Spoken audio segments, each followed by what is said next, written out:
Hello everybody and welcome back to my channel, or welcome if this is the first video you watch on my channel. In this video I'll dive into a real-life tax case heard at the Tax Appeals Commission. The case centres on a land sale challenged by the Revenue Commissioners, who argued that income tax treatment should apply to the proceeds. The key issue was whether the land was held as an investment or whether it was just held as an individual's principal private residence.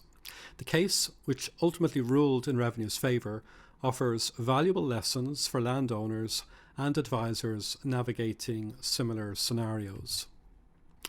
To start with, let's look at the background. The appellant had previously bought and sold an apartment. It was purchased in 1999 and sold in 2002.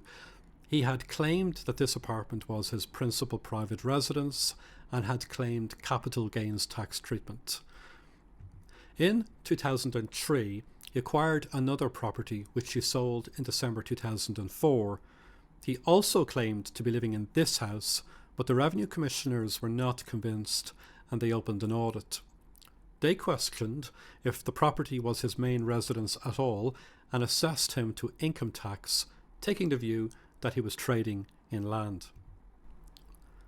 Central to the tax case were two provisions: principal private residence relief, which provides capital gains tax exemption on a disposal of a property, and the appellant had claimed this exemption.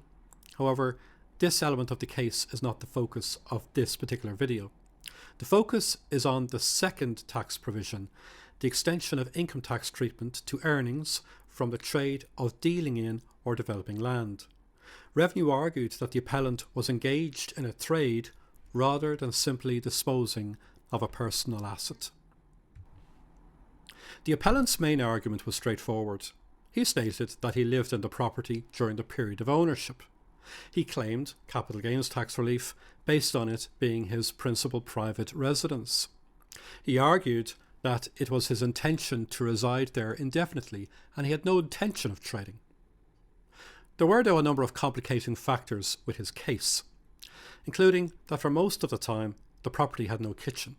He claimed to be living on takeaway food, and I raised this only to highlight the importance of applying common sense to tax cases.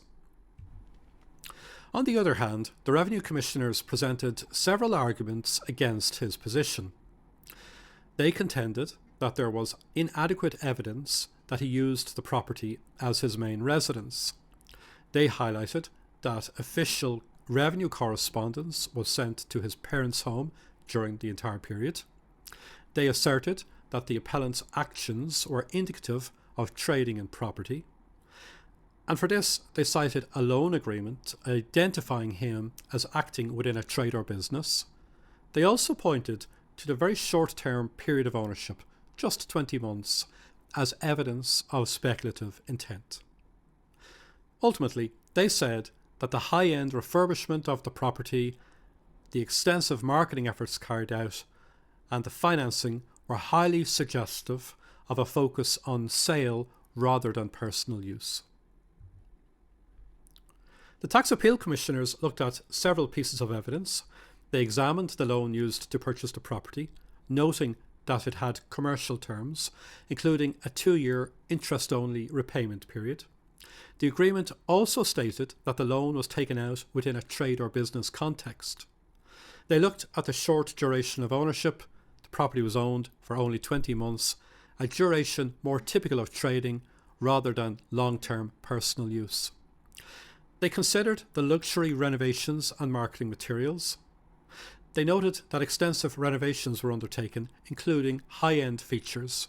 An article in a newspaper featuring the property as a luxury listing, signalling an intent to affluent investors, was potentially very harmful also to the case.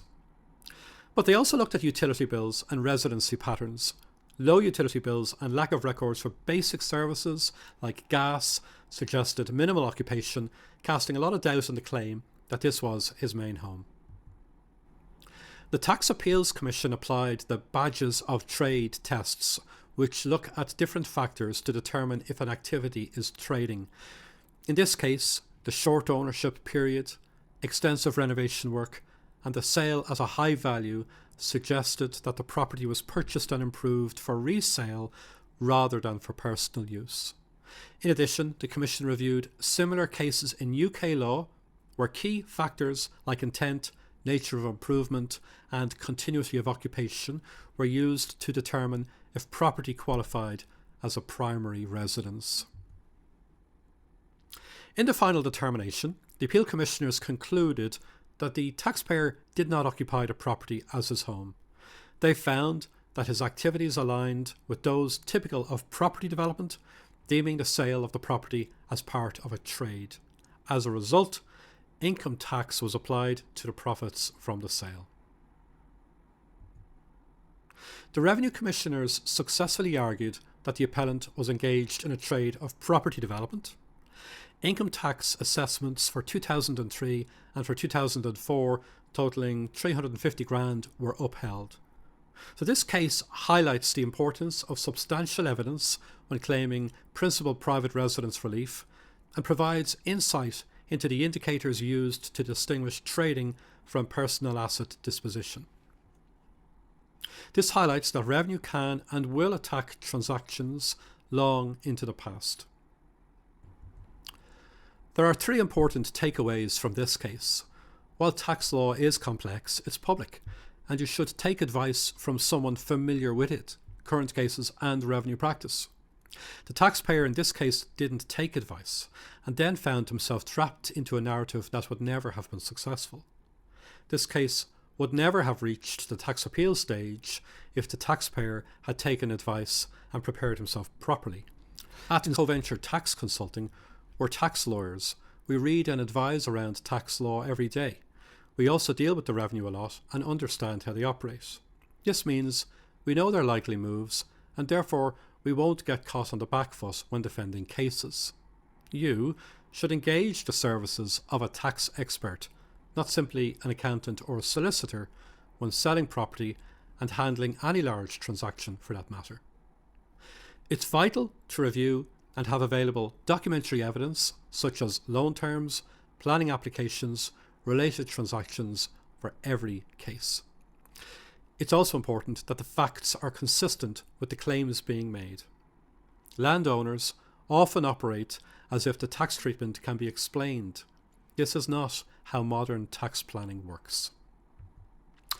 So, I hope you found this case interesting and informative. The days of assuming that a transaction will not be examined if looked at within a few years are over.